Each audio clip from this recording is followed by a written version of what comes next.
Now it's time for today's Perspective guest, and we're talking in perspective about a region of the world which is the last place on the planet where the Sumatran rhino, tiger, elephant and orangutan still roam together in the wild. I'm talking about the Leuser Ecosystem in Aceh, Indonesia. Obviously a vital place to protect. How though? Well, my guest today certainly knows the answer to that. Farwiza Farhan is fighting to do just that, right as humans threaten the environment. She joins us now from Medan in Indonesia. Thanks very much for joining us on the programme today.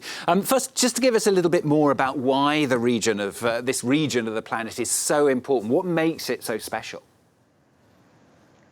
As you mentioned, it is the last place on Earth where rhino, tiger, elephant, and orangutan still roam together in the wild. But at the same time, for me, it is a region that is close to home.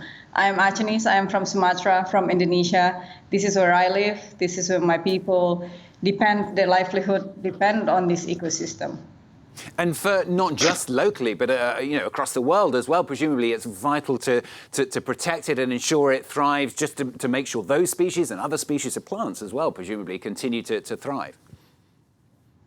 Yeah, precisely. And we are facing 6 great mass extinction, and the Leuser ecosystem is some of the last hope of places where these species could still coexist with humans. So what kind of problems are there? I mean, what are the kind of things which are having such an impact on the environment there? Here's the interesting thing. When we look at landscape like the Leuser ecosystem, it's 2.7 million hectares of forest. It is very significant amount of area. It is the third the size of a country of the Netherlands. And because of its sheer size, there is many interests to exploit this landscape. There's many interests to turn the forest into plantation, take the timber out, mine the area, build infrastructures that would slice the ecosystem into fragmented pieces and patches of forest. I think some of the biggest threat to the Leuser ecosystem is not actually what most people commonly think. I think the biggest threat to the Leuser ecosystem is apathy. When we people on the other side of the world do not care about what happened on landscape like the Leuser ecosystem, it's very difficult to resist the pressure of destruction that comes to this landscape. I was looking you up yesterday online to find out a little bit more about this story. I heard you tell this wonderful story about logging that you were specifically involved in, which is a good example of what you were just talking about, really. I mean, tell us that story. I'm sorry, which story? The story about logging, when you went up and saw people logging, and you tried to stop them. Here's the interesting thing. Last year, we launched the first ever woman-led ranger team in the Leuser ecosystem. The interesting fact is Aceh in Sumatra is one of the provinces where patriarchy thrives and the role of women are often diminished. However, this group of women are very determined to protect the forest in their area.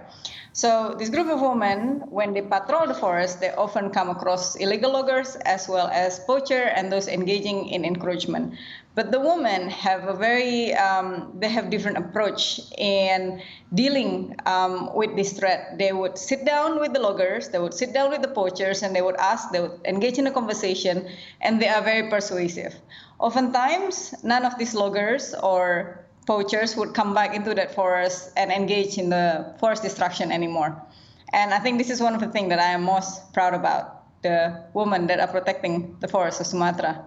It doesn't always work, though, does it? There was one occasion when the loggers just said, go away and leave us alone, and it led to quite significant consequences. That is true. That is true.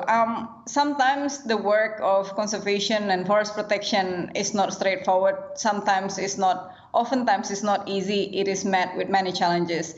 Back in the days, when these women are trying to tell the loggers to stop logging the forest, they were met with exactly that. Go away. What are your authority? However, after years of working together with the government, the local community members, we have established village forests where these women are given the authority to protect the forest. And imagine that for a community member who wants to protect their forest, they need a permit from the government to do just that.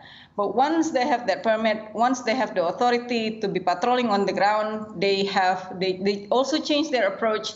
They realize that social pressure and social safety nets are very important in pursuing people to not engage in illegal forest activities. And in the case that you were talking about, because the logging was done, I mean, it led to a landslide, didn't it, which actually devastated part of the area where you live, which obviously was incredibly upsetting. And you've had other victories as well, haven't you? Palm oil plantation, the repeal of a hydropower dam. Yes, that is true. You see, as I told you, the Leuser ecosystem is vast, and therefore the threat for this ecosystem is also quite diverse. One part of the areas is covered in palm oil plantation, but this part of the forest is also some of the most sensitive orangutan habitat. It is also a pit swamp forest. When you clear and burn pit swamp forest, you release a whole lot of emissions, which is terrible for our climate. So protecting pit swamp forests are one of the important aspects to mitigate climate change.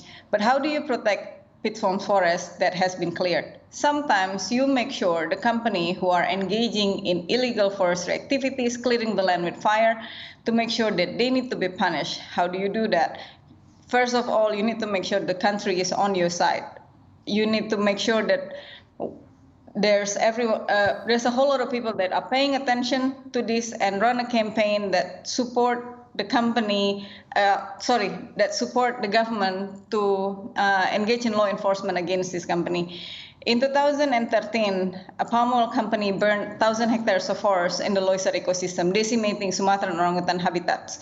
Because of the global campaign against this company, in 2015, the court decided that the company has to be fined for up to $26 million. And that's a lot, probably the first of its kind in the country. Let me ask you very quickly, just at the end, I mean, where does this drive come within you? What is it within you that inspires you and has really sparked you to try and take action here? You know, I grew up climbing trees. I grew up swimming in the river. I grew up enjoying being in nature, being in the ocean. And it breaks my heart to see the environment being destroyed. It breaks my heart even more to know that it doesn't just nature doesn't just disappear. It's destroyed by people with names and address. And I also learned and figured that I fall in love with this landscape. And if more people love these places like this around the world, there is more that we could do. The trajectory could change. It's up to us to make sure the trajectory move in the direction that we want to see it. Fantastic to hear your story. Fantastic to hear the story of your people as well. Good luck with the campaign. I hope it continues to go well. Thanks very much for joining us on the programme. Farwiza Farhan, fighting there in Indonesia.